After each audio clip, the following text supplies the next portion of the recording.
Thank you. My name is Paula Kean. I am from Belfast, Northern Ireland. I'm here representing the UK. So I'll be giving you some information on living and working in the United Kingdom.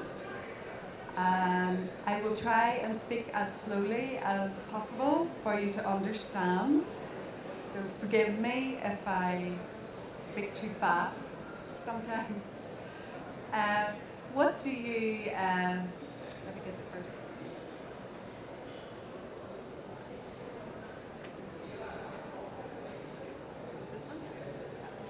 What do you think of when you hear about the United Kingdom? A lot of people will think of Big Ben, Buckingham Palace, London Bridge, or the royal family. But you have to remember, London is a great place, but do not forget the rest. We have Scotland, Edinburgh. We have Newcastle up north. We have Belfast, Northern Ireland. And we have Wales, Cardiff, Wales. Lots of people seem to forget about the other areas within the UK.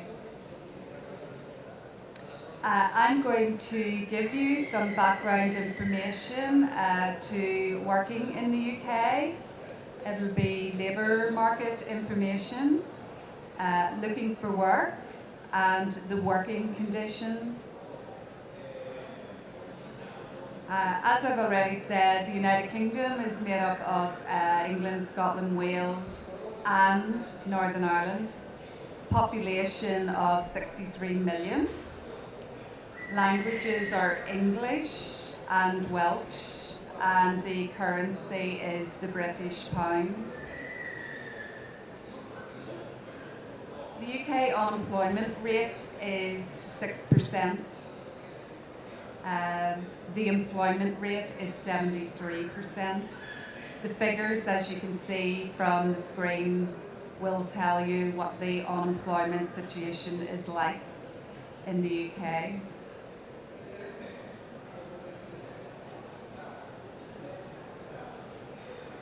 There are a shortage of occupations in the United Kingdom. Nurses, particularly operating theatres and neonatal intensive care. Skilled chefs, social workers, electronic engineers. There's also other shortages of occupations, secondary school, especially maths and science teachers, teachers in special schools, doctors, again, nurses, graphic designers, pipe welders, biological scientists, biochemists, and skilled musicians, dancers, and animators. Where to look for work? We have our own EURES portal. Some of you may use it or may have heard of it, where you can use it as a job seeker to search for work all over Europe. Job fairs, UK newspapers online, company websites, private recruitment agencies, online agencies, job sites, and public employment services. In the UK, that would be Job Centre Plus. In Northern Ireland, we call them jobs and benefits offices. As you can see there, Northern Ireland Jobs and Benefits offices come under the Department for Employment and Learning. Education qualifications. Whenever you come to the UK, some employers will ask for an equivalency in the UK of your degree or your master's maybe, or your academic qualification. They will want to know what the equivalency is in the UK. To do that, you can use the narec.org.uk website, but there is usually a cost to do that. They will charge you a fee. Learning the language, the British Council, university courses in the UK, a good website to look at is prospects.ac.uk. To study in the UK at undergraduate, postgraduate level, you need good English skills.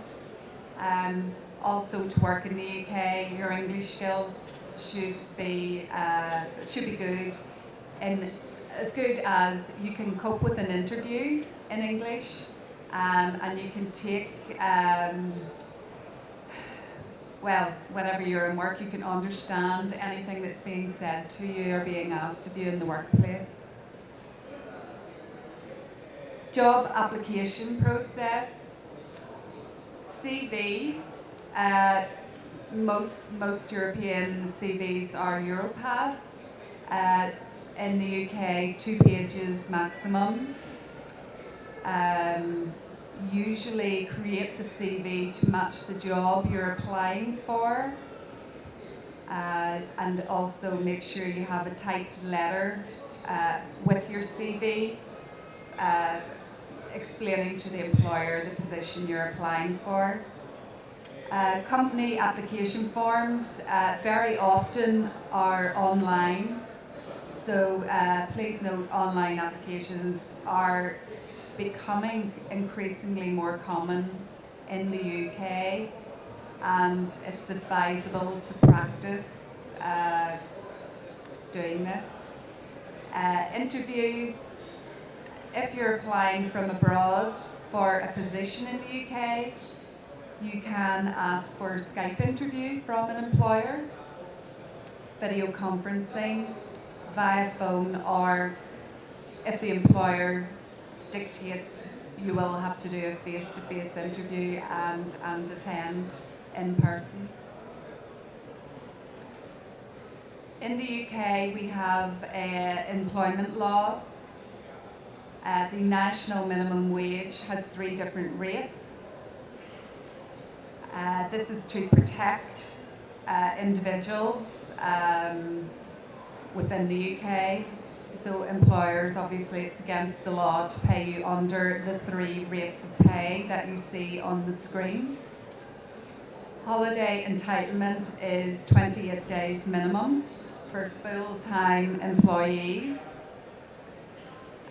There are verbal or written contracts of employment.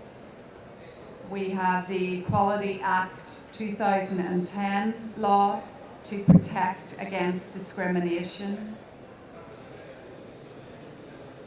Am I speaking slowly? Do you understand? Yes. National insurance number. Everyone that works in the UK is required to pay social security contributions, and that's through your national insurance number. You apply just before or as soon as you start work. The telephone number is on the screen, and they will arrange an identity interview with you. 12% of your earnings, between 153 to 805 pounds, is what you would pay in national insurance contributions.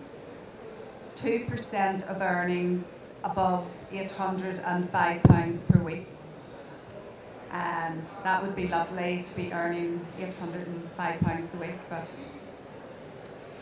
self-employed people pay their own national insurance contributions, and these are all administered by Her Majesty's Revenue and Customs, the HMRC.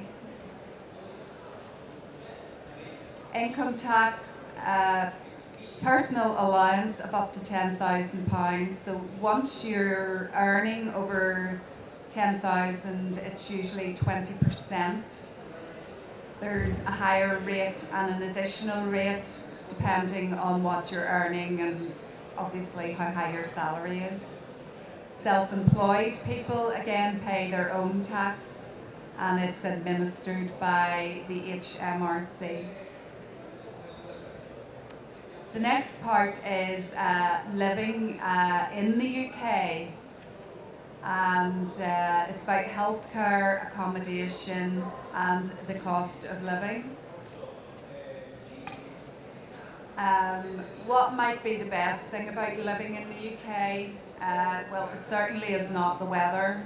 If you come to the UK, make sure you have an umbrella because most days it rains. If you come to Northern Ireland, every day it rains and we have awful weather in Northern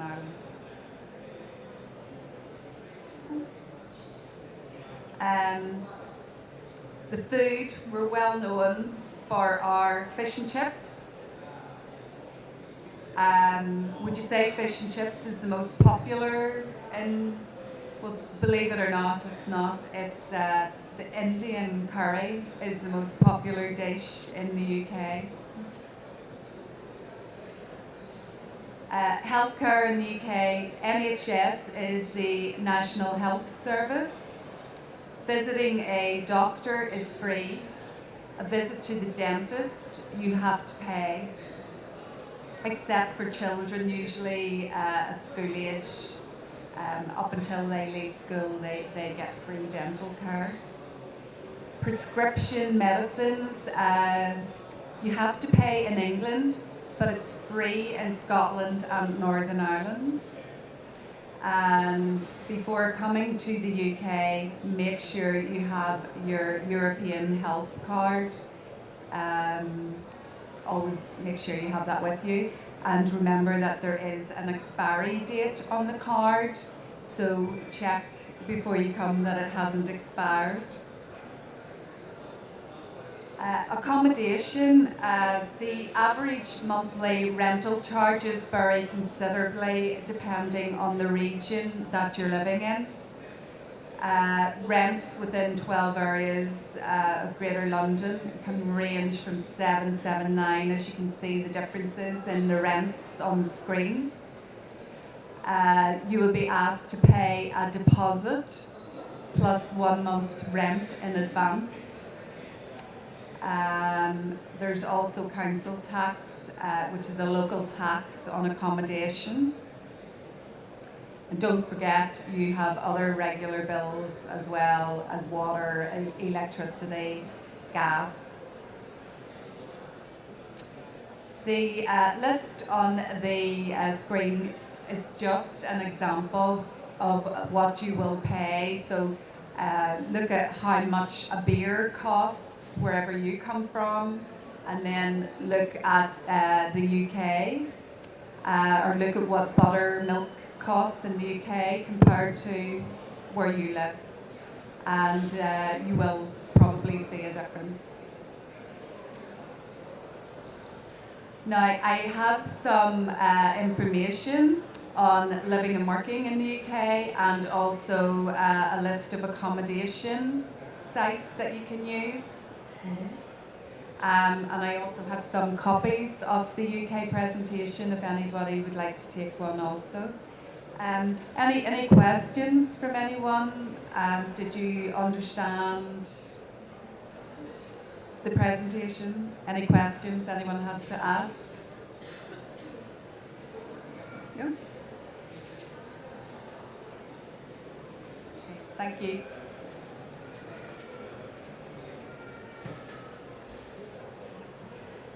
Oh yes, hi.